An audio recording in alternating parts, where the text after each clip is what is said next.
Hey guys, we're back. Project E46. Right now we're going to be dropping the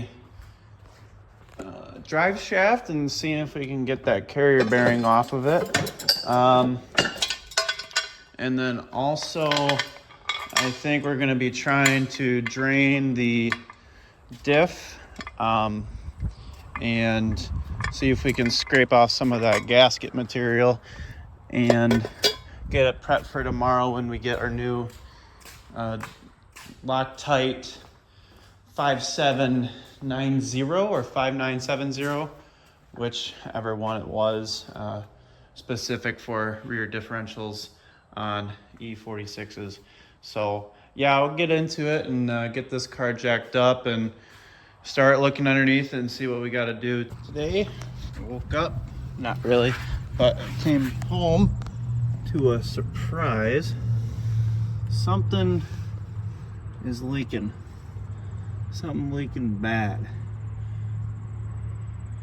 It seems like somebody kicked this oil pan really hard and just splashed shit everywhere, is my guess.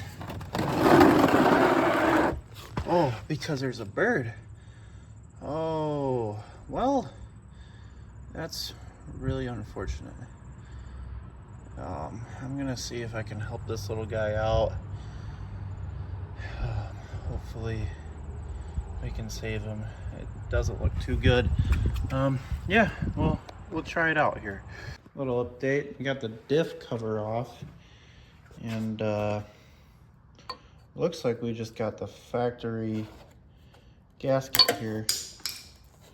So makes sense as to why it was leaking. And then also these bottom two bolts were like only 10 foot-pounds on them. And then yeah, this is just a little pry point usually. So I got some that Loctite that'll really help a lot of this, keep all the dirt and the crud out of the case. But I was told it was a welded diff, and it would make sense if I were to spin this wheel should also spin. But if you look right here, we got your spider gears in the middle, which help the axle act independently from each other. See how that turns? So then this guy doesn't turn, and then if you turn them together, that's drive.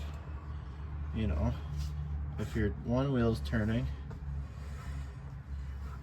your main case is, your center of your diff is turning too. So yeah, there are no welds between the spider gills and the I don't know what those other gears that are on the drive shafts, but yeah, or the CV axles rather, on the axles. So but the gears themselves look in really good condition, no signs of wear really at all, so very happy about that. What I'm gonna do is just put the cover back on and just see if I can put a couple bolts on there, so we don't have to or so I don't expose this to the air and let it rust or anything like that. So I'm gonna button it back up and just call it for the night. But yeah, it got the diff cover off, got the gear oil drained, so now it's not gonna be leaking anymore. But yeah, anyways, I don't know what ratio this is. I could probably look it up, what the factory open diff ratio is, but anyways, yeah, we'll catch you guys. So here's the sealant. I'm just gonna clean it up a bit, but not too great. A little bit of aluminum corrosion. Prep the other surface with some brake clean, scrub it down. So now I'm just going to apply a liberal amount, probably go around on the inside of these screw holes and kind of go out and skate kind of in the middle. Probably just, I would say a middle amount between liberal and conservative, you know.